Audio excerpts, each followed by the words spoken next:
Press the bell icon on the YouTube app and never miss another update.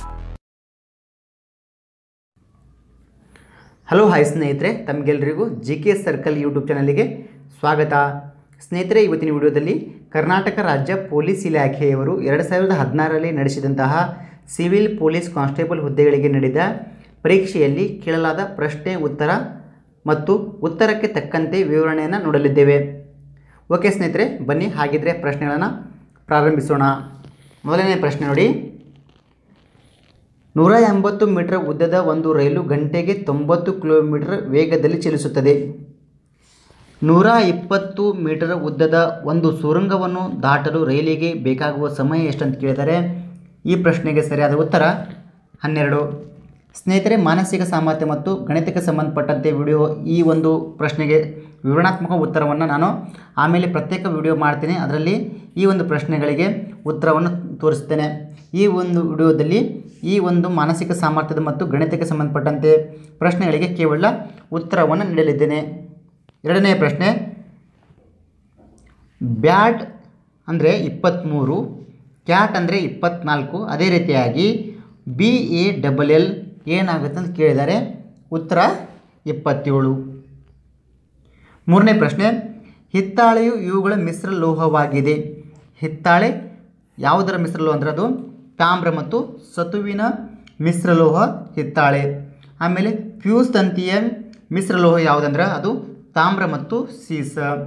ಆಮೇಲೆ ಕಂಚುವಿನ ಮಿಶ್ರಲೋಹ ಅಂದ್ರೆ ತಾಮ್ರ ಮತ್ತು ತವರ. ಅದೇ ರೀತಿಯಾಗಿ ಜರ್ಮನ್ ಸಿಲ್ವರನ ಮಿಶ್ರಲೋಹ ಅಂದ್ರೆ ತಾಮ್ರ ಮತ್ತು ನಿಕ್ಕಲ್. ನಾಲ್ಕನೇ ಪ್ರಶ್ನೆ. ನಕ್ಷತ್ರದಲ್ಲಿನ ಶಕ್ತಿಯ ಮೂಲ ಯಾವುದಂತ ಕೇಳಿದರೆ ನಕ್ಷತ್ರದಲ್ಲಿನ ಶಕ್ತಿಯ ಮೂಲ ಪರಮಾಣು ಸಮ್ಮಿಳನ. ಐದನೇ ಪ್ರಶ್ನೆ. ಸುಕ್ರೋಸ್ನ ಅಣುಸೂತ್ರವು ಡ್ಯಾಶ್ ಆಗಿದೆ. ಸುಕ್ರೋಸ್ ಅಂದ್ರೆ C12H22O11. ಅದೇ ರೀತಿಯಾಗಿ C2H5OH ಅಣುಸೂತ್ರ ಯಾವುದಂದ್ರೆ ಅದು ಎಥಿನಾಲ್. ಆಮೇಲೆ C6H12O6 ಇದೆಯಲ್ಲ ಅದು ಯಾವುದಂದ್ರೆ ಗ್ಲುಕೋಸ್. ಅದೇ ರೀತಿಯಾಗಿ CH3OH ಅಂದರೆ ಅದು ಮಿಥನಾಲ್. ಆರನೇ ಪ್ರಶ್ನೆ. ಕರ್ನಾಟಕ ವಿಧಾನಸಭೆಯ ಸ್ಪೀಕರ್ ಅವರು ಯಾರು ಅಂತ ಕೇಳಿದರೆ ಉತ್ತರ ಕೋಳಿವಾಡ್. ಇದು 2016ರಲ್ಲಿ ಪ್ರಶ್ನೆ ಪತ್ರಿಕೆ ಆಗಿರೋದ್ರಿಂದ ಕೋಳಿವಾಡ್ ಇದರಲ್ಲಿ ಸರಿಯಾದ ಉತ್ತರ. ಪ್ರಸ್ತುತ ಯಾರಿದ್ದಾರೆ ಅಂದ್ರೆ KR ರಮೇಶ್ ಕುಮಾರ್ ಅವರು ಇದ್ದಾರೆ. ಅದೇ ರೀತಿಯಾಗಿ ವಿಧಾನ ಪರಿಷತ್ತಿನ ಸಭಾಪತಿ ಯಾರಂದ್ರೆ ಬಸವರಾಜ್ ಹೊರಟ್ಟಿ. ಮುಂದಿನ ಪ್ರಶ್ನೆ. ಕರ್ನಾಟಕದ ಪ್ರಥಮ ವಿಶ್ವವಿದ್ಯಾಲಯವು ಅದು ಮೈಸೂರು ವಿಶ್ವವಿದ್ಯಾಲಯ. ಅದೇ ರೀತಿಯಾಗಿ ಕನ್ನಡದ ಪ್ರಥಮ ವಿಶ್ವವಿದ್ಯಾಲಯ ಅಂದರೆ ಅದು ಹಂಪಿ ವಿಶ್ವವಿದ್ಯಾಲಯ. ಎಂಟನೇ ಪ್ರಶ್ನೆ. ಉದಯವಾಗಲಿ ಚೆಲುವ ಕನ್ನಡ ನಾಡು ಗೀತೆ ಕರ್ತೃ ಯಾರು? ಉತ್ತರ ಹುಯಿಲ್ಗೋಳ್ ನಾರಾಯಣ ರಾವ್. ಅದೇ ರೀತಿಯಾಗಿ ಕುವೆಂಪು ಅವರು ಬರೆದಿರುವಂಥ ಗೀತೆ ಯಾವುದಂದ್ರೆ ಜಯ ಭಾರತ ಜನನಿಯ ತನುಜಾತೆ. ಅದೇ ರೀತಿ ರವೀಂದ್ರನಾಥ್ ಟ್ಯಾಗೋರ್ ಅವರು ಬರೆದಂಥ ಗೀತೆ ಜನಗಣಮನ ಅಧಿನಾಯಕ. ಮುಂದಿನ ಪ್ರಶ್ನೆ. ಈ ಕೆಳಕಂಡ ಯಾವ ಜಿಲ್ಲೆಯಲ್ಲಿ ನಂದಿ ಬೆಟ್ಟ ಅಸ್ತಿತ್ವದಲ್ಲಿರುತ್ತದೆ? ಉತ್ತರ ಚಿಕ್ಕಬಳ್ಳಾಪುರ. ಅದೇ ರೀತಿಯಾಗಿ ಮೈಸೂರು ಎದಕ್ಕೆ ಫೇಮಸ್ ಆಗೈತೆ ಅಂದರೆ ಅದು ಅರಮನೆ ಮತ್ತು ಚಾಮುಂಡಿ ಬೆಟ್ಟಕ್ಕೆ. ಚಿತ್ರದುರ್ಗದ ಒನಕೆ ಒಬ್ಬನ ಕೋಟೆ, ಅದಕ್ಕೆ ಚಿತ್ರದುರ್ಗ ಫೇಮಸ್ ಆಗಿದೆ. 10ನೇ ಪ್ರಶ್ನೆ. ಸಾಕಾಯರ ಪ್ರಾರಂಭವಾಗಿದ್ದು? ಉತ್ತರ AD 78. 11ನೇ ಪ್ರಶ್ನೆ. ಏನು ಬಿಯ 2ರಷ್ಟು ಉತ್ತಮ ಕೆಲಸಗಾರನಾಗಿದ್ದು ಅವರಿಬ್ಬರು ಜೊತೆಯಾಗಿ ಒಂದು ಕೆಲಸವನ್ನು 18 ದಿನಗಳಲ್ಲಿ ಮುಕ್ತಾಯ ಮಾಡುತ್ತಾರೆ. ಒಬ್ಬನೇ ಎಷ್ಟು ದಿನಗಳಲ್ಲಿ ಆ ಕೆಲಸವನ್ನು ಮಾಡುತ್ತಾನೆ? ಉತ್ತರ 27 ದಿನ. 12ನೇ ಪ್ರಶ್ನೆ.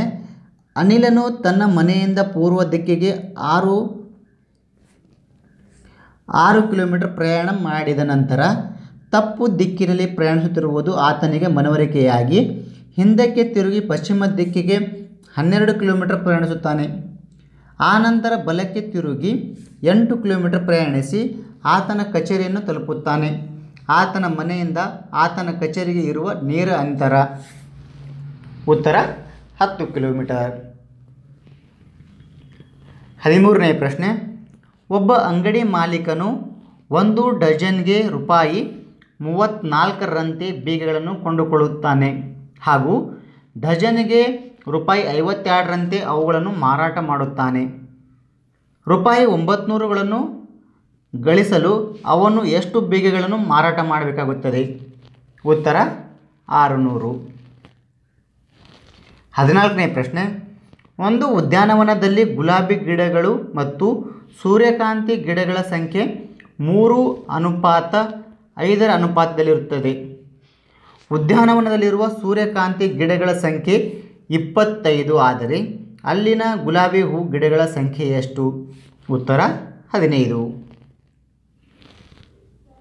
680ಗಳನ್ನು ಎ ಬಿ ಸಿ ಇವರುಗಳ ನಡುವೆ ಬಿನು ಪಡೆಯುವುದರ 3/2ರಷ್ಟನ್ನು ಎನು ಪಡೆಯುವಂತೆ ಸಿನು ಪಡೆಯುವುದರ 4/1ರಷ್ಟನ್ನು ಬಿನು ಪಡೆಯುವಂತೆ ವಿಭಾಗ ಮಾಡಲಾಗಿದೆ.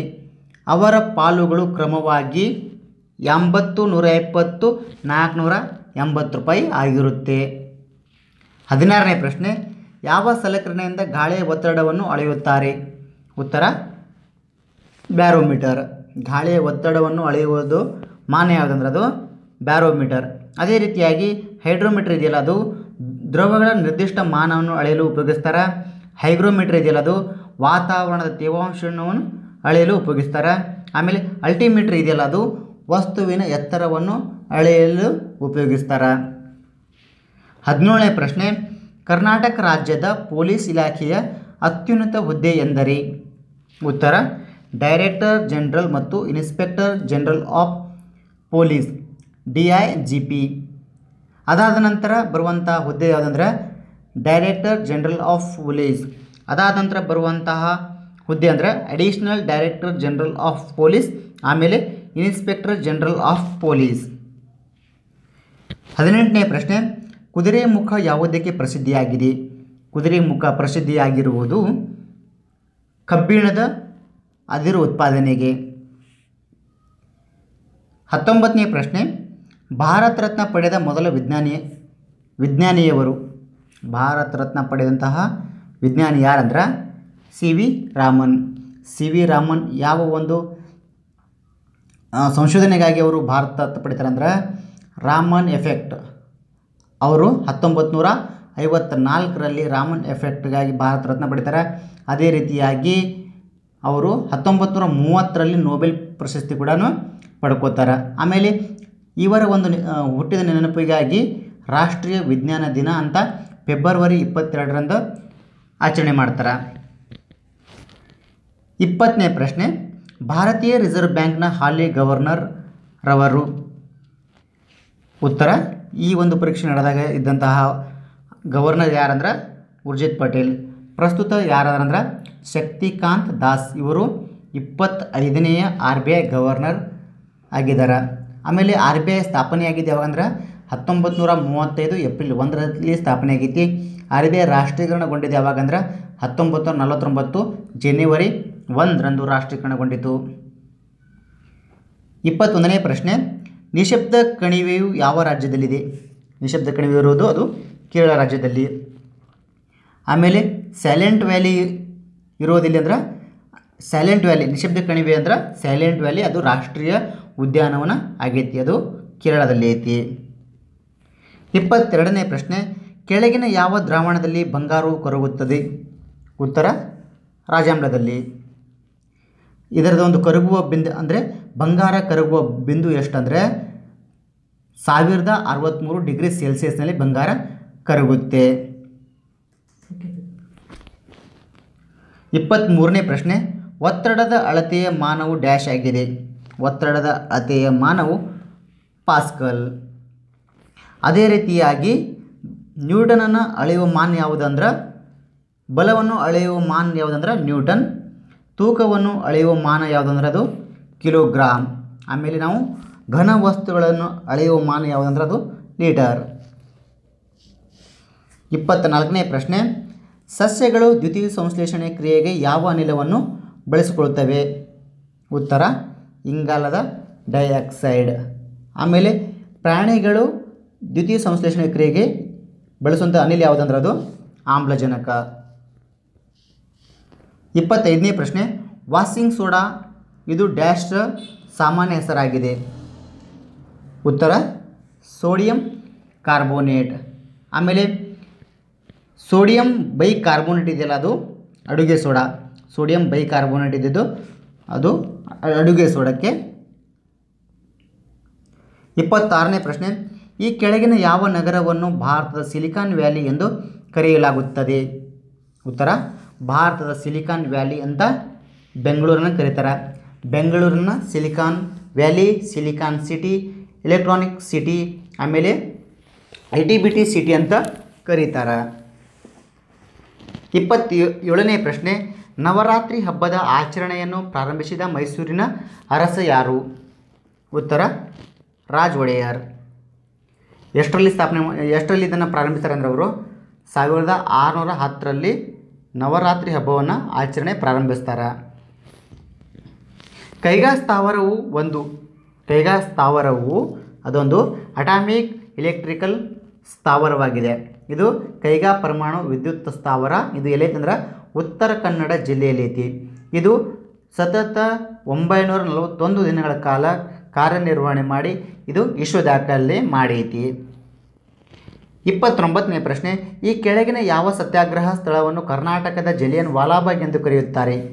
ಯಾವ ಸ್ಥಳವನ್ನು ಕರ್ನಾಟಕದ ಜಲಿಯನ್ ವಾಲಾಬಾಗ್ ಅಂತ ಕರೀತಾರೆ ಅಂದರೆ ಅದು ವಿದುರಾಶ್ವತ್. ವಿದುರಾಶ್ವತ್ ಎಲ್ಲಿ ಬರುತ್ತೆ ಅಂದರೆ ಅದು ಚಿಕ್ಕಬಳ್ಳಾಪುರ ಜಿಲ್ಲೆ ಗೌರಿಬಿದನೂರು ತಾಲೂಕಿನಲ್ಲಿ ಬರುತ್ತೆ. ಇದನ್ನು ಯಾಕೆ ಕರ್ನಾಟಕದ ಜಲಿಯನ್ ವಾಲಾಬಾಗ್ ಅಂತ ಹೇಳ್ತಾರೆ ಅಂದರೆ 1938ರಲ್ಲಿ ಇಲ್ಲಿ ಸತ್ಯಾಗ್ರಹ ಮಾಡ್ತಿರ್ಬೇಕಾದ್ರೆ ಇಲ್ಲಿ ಇವರ ಮೇಲೆ ಒಂದು ಗುಂಡಿನ ದಾಳಿ ಆಗುತ್ತೆ. ಆ ಒಂದು ನೆನಪಿಗಾಗಿ ಪಂಜಾಬಿನ ಒಂದು ಜಲಿಯನ್ ವಾಲಾಬಾಗ್ ನೆನಪಿಗಾಗಿ ಕರ್ನಾಟಕದ ಜಲಿಯನ್ ವಾಲಾಬಾಗ್ ಅಂತ ವಿದುರಾಶ್ವತ್ನನ್ನು ಕರೀತಾರೆ. 30ನೇ ಪ್ರಶ್ನೆ, ಈ ಕೆಳಗಿನವುಗಳಲ್ಲಿ ಯಾವ ಸ್ಥಳವನ್ನು ವರ್ಲ್ಡ್ ಹೆರಿಟೇಜ್ ನಿವೇಶನ್ ಎಂದು ಘೋಷಿಸಲಾಗಿದೆ? ಉತ್ತರ ಹಂಪಿ. 31ನೇ ಪ್ರಶ್ನೆ, ರ್ಯಾಡಿಕ್ಲಿಫ್ ರೇಖೆಯು ಕೆಳಗಿನ ಯಾವ ದೇಶಗಳ ನಡುವಿನ ಗಡಿರೇಖೆಯಾಗಿದೆ? ಉತ್ತರ ಭಾರತ ಮತ್ತು ಪಾಕಿಸ್ತಾನ್. ಅದೇ ರೀತಿಯಾಗಿ ಭಾರತ ಮತ್ತು ಚೀನಾ ನಡುವೆ ಇರುವಂಥ ಗಡಿರೇಖೆ ಯಾವುದಂದ್ರೆ ಅದು ಮ್ಯಾಕ್ಮೋಹನ್ ಗಡಿರೇಖೆ. ಆಮೇಲೆ ಪಾಕಿಸ್ತಾನ ಮತ್ತು ಅಫ್ಘಾನಿಸ್ತಾನ ನಡುವೆ ಇರುವಂತಹ ಗಡಿರೇಖೆ ಅಂದರೆ ಡ್ಯೂರ್ಯಾಂಡ್ ಗಡಿರೇಖೆ. 32ನೇ ಪ್ರಶ್ನೆ, ಈ ಕೆಳಗಿನವುಗಳಲ್ಲಿ ಯಾವುದು ಭಾರತದ ಮೂಲಕ ಹಾದು ಹೋಗುತ್ತದೆ? ಉತ್ತರ ಕರ್ಕಾಟಕ ಸಂಕ್ರಾಂತಿ ವೃತ್ತ. 33ನೇ ಪ್ರಶ್ನೆ, ಕೆಳಗಿನವುಗಳಲ್ಲಿ ಪ್ರಪಂಚದ ಅತ್ಯಂತ ಕಿರಿಯ ಪರ್ವತ ಶ್ರೇಣಿ ಯಾವುದು? ಉತ್ತರ ಹಿಮಾಲಯ. 34ನೇ ಪ್ರಶ್ನೆ, ಪಿರಮಿಡ್ಗಳು ಡ್ಯಾಶ್ ನದಿಯ ದಡದಲ್ಲಿ ಕಂಡುಬರುತ್ತವೆ? ಉತ್ತರ ನೈಲ್ ನದಿ. ನೈಲ್ ನದಿ ಇದೆಯಲ್ಲ ಇದು ಅತ್ಯಂತ ಉದ್ದವಾದ ನದಿ, ಜಗತ್ತಿನ ಅತ್ಯಂತ ಉದ್ದವಾದ ನದಿ ಅದು ನೈಲ್ ನದಿ. ಇದು ಎಲ್ಲಿ ಐತೆ ಅಂದ್ರೆ ಆಫ್ರಿಕಾ ಖಂಡದಲ್ಲಿ ಕಂಡುಬರುತ್ತೆ. 35ನೇ ಪ್ರಶ್ನೆ, ಒಂದು ನಿರ್ದಿಷ್ಟ ಭೌಗೋಳಿಕ ಪ್ರದೇಶದಲ್ಲಿ ಕಂಡುಬರುವ ಪ್ರಾಣಿಗಳ ರಾಜ್ಯವನ್ನು ಡ್ಯಾಶ್ ಎಂದು ಕರೆಯಲಾಗುತ್ತದೆ? ಉತ್ತರ ಪ್ರಾಣಿ ಸಂಕುಲ ಅಂತ ಕರೀತಾರೆ. 36ನೇ ಪ್ರಶ್ನೆ, ಒಬ್ಬ ವ್ಯಕ್ತಿಯ ಅಕ್ರಮ ಬಂಧನಕ್ಕೆ ಸಂಬಂಧಪಟ್ಟಂತೆ ನ್ಯಾಯಾಲಯಗಳು ಹೊರಡಿಸುವ ರಿಟ್ ಯಾವುದು? ಉತ್ತರ ಕೋ ವಾರೆಂಟ್.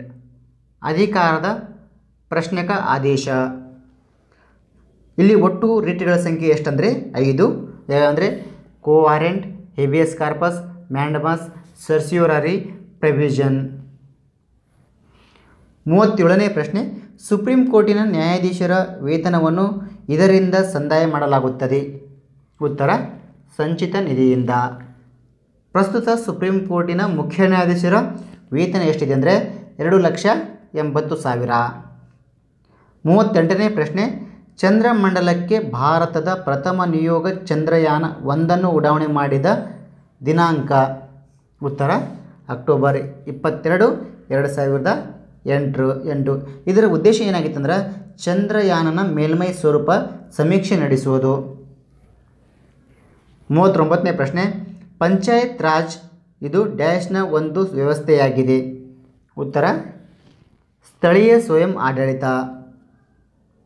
ಕರ್ನಾಟಕದಲ್ಲಿ ಪಂಚಾಯತ್ ರಾಜ್ ವ್ಯವಸ್ಥೆ ಅಂದ್ರೆ ಅದು ಮೇ 10, 1993ರಲ್ಲಿ ಜಾರಿಗೆ ಬರುತ್ತೆ.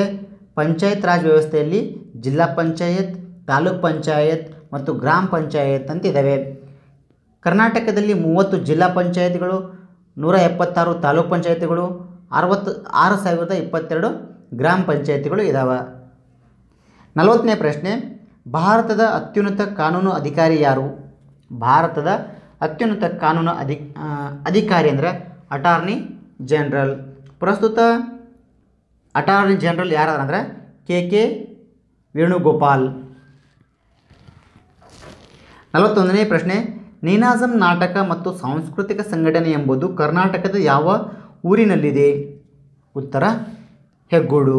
ಹೆಗ್ಗೋಡು ಎಲ್ಲಿ ಬರುತ್ತೆ ಅಂದರೆ ಅದು ಶಿವಮೊಗ್ಗ ಜಿಲ್ಲೆಯ ಸಾಗರ ತಾಲೂಕಿನಲ್ಲಿ ಹೆಗ್ಗೋಡು ಬರುತ್ತೆ.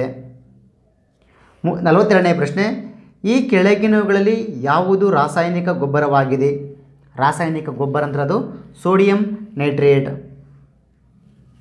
43ನೇ ಪ್ರಶ್ನೆ, ಈ ಕೆಳಗಿನ ಯಾವ ರಾಜ್ಯದಲ್ಲಿ ವಿಶ್ವ ಪ್ರಸಿದ್ಧ ಅಜಂತಾ ಗುಹೆಗಳಿವೆ? ಎಲ್ಲಿ ಅಂದರೆ ಮಹಾರಾಷ್ಟ್ರದಲ್ಲಿ. ಮಹಾರಾಷ್ಟ್ರದ ಔರಂಗಾಬಾದ್ನಲ್ಲಿ ಇದು ಅಜಂತಾ ಎಲ್ಲೋರಾ ಗುಹೆಗಳಿದಾವೆ. ಇದನ್ನು ಯಾರು ನಿರ್ಮಿಸ್ತಾರೆ ಅಂದ್ರೆ ರಾಷ್ಟ್ರಕೂಟರು ಈ ಗುಹೆಗಳನ್ನು ನಿರ್ಮಿಸ್ತಾರೆ. 44ನೇ ಪ್ರಶ್ನೆ, ಅಬಕಾರಿ ಸುಂಕವೆಂದರೆ ಈ ಕೆಳಕಂಡ ಒಂದರ ಮೇಲೆ ವಿಧಿಸುವ ತೆರಿಗೆ? ಉತ್ತರ ವಸ್ತುವಿನ ಉತ್ಪಾದನೆ. 45ನೇ ಪ್ರಶ್ನೆ, ಭಾರತದ ಮೊಟ್ಟ ಮೊದಲ ವಿದ್ಯುತ್ ಸ್ಥಾವರವೆಂದರೆ? ಉತ್ತರ ಶಿವನ ಸಮುದ್ರ ಜಲವಿದ್ಯುತ್ ಸ್ಥಾವರ. ಇದು ಮಂಡ್ಯ ಜಿಲ್ಲೆಯಲ್ಲಿ ಐತಿ. ಇದನ್ನು ಸ್ಥಾಪನೆ ಮಾಡಿದ್ದು ಯಾವಾಗಂದ್ರೆ 1902ರಲ್ಲಿ ಸ್ಥಾಪನೆ ಆಗುತ್ತೆ. ಈ ಒಂದು ಜಲವಿದ್ಯುತ್ ಇದೆಯಲ್ಲ, ಇದು ಏಷ್ಯಾದಲ್ಲಿಯೇ ಮೊದಲ ಜಲವಿದ್ಯುತ್ ಯೋಜನೆಯಾಗಿದೆ. 46ನೇ ಪ್ರಶ್ನೆ, ಆಪ್ಟಿಕಲ್ ಫೈಬರ್ಗಳನ್ನು ಪ್ರಮುಖವಾಗಿ ಡ್ಯಾಶ್ದಲ್ಲಿ ಉಪಯೋಗಿಸಲಾಗುತ್ತದೆ? ಉತ್ತರ ಸಂಪರ್ಕ. 47ನೇ ಪ್ರಶ್ನೆ, ಪರಮಾಣು ವಿದಳನವು ಡ್ಯಾಶ್ ಅಪ್ಪಳಿಕೆಯಿಂದ ಸಂಭವಿಸುತ್ತದೆ? ಉತ್ತರ ನ್ಯೂಟ್ರಾನ್.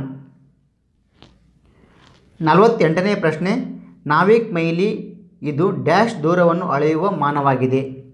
ಉತ್ತರ ಜಲಸಂಚಾರ. 1 ನಾಟಿಕಲ್ ಮೈಲಿ ಅಂದ್ರೆ 1.852 ಕಿಲೋಮೀಟರ್ ಆಗಿರುತ್ತೆ. 49ನೇ ಪ್ರಶ್ನೆ, ಈ ಕೆಳಗಿನವುಗಳಲ್ಲಿ ಭಾರತದ ವಿಜ್ಞಾನಿಗಳು ಅಭಿವೃದ್ಧಿಪಡಿಸಿರುವ ಸೂಪರ್ ಕಂಪ್ಯೂಟರ್ ಯಾವುದು? ಉತ್ತರ ಪರಮ್. 1992ರಲ್ಲಿ ಇದನ್ನು centre for development of advance ಕಂಪ್ಯೂಟಿಂಗ್ನವರು ಇದನ್ನು ಅಭಿವೃದ್ಧಿಪಡಿಸ್ತಾರೆ. 50ನೇ ಪ್ರಶ್ನೆ, ಜೀವಕೋಶದ ಶಕ್ತಿ ಕೇಂದ್ರವು ಡ್ಯಾಶ್ ಆಗಿದೆ? ಜೀವಕೋಶದ ಶಕ್ತಿ ಕೇಂದ್ರ ಮೈಟೋಕಾಂಡ್ರಿಯಾ. ಅದೇ ರೀತಿಯಾಗಿ ಲೈಸೋಸೋಮ್ ಇದೆಯಲ್ಲ, ಅದು ಆತ್ಮಹತ್ಯಾ ಸಂಚಿ ಅಂತ ಹೇಳ್ತಾರೆ. ಆಮೇಲೆ ರೈಬೋಸೋಮ್ ಇದೆಯಲ್ಲ, ಅದು ಪ್ರೋಟೀನ್ ಕಾರ್ಖಾನೆ ಅಂತ ಹೇಳ್ತಾರೆ.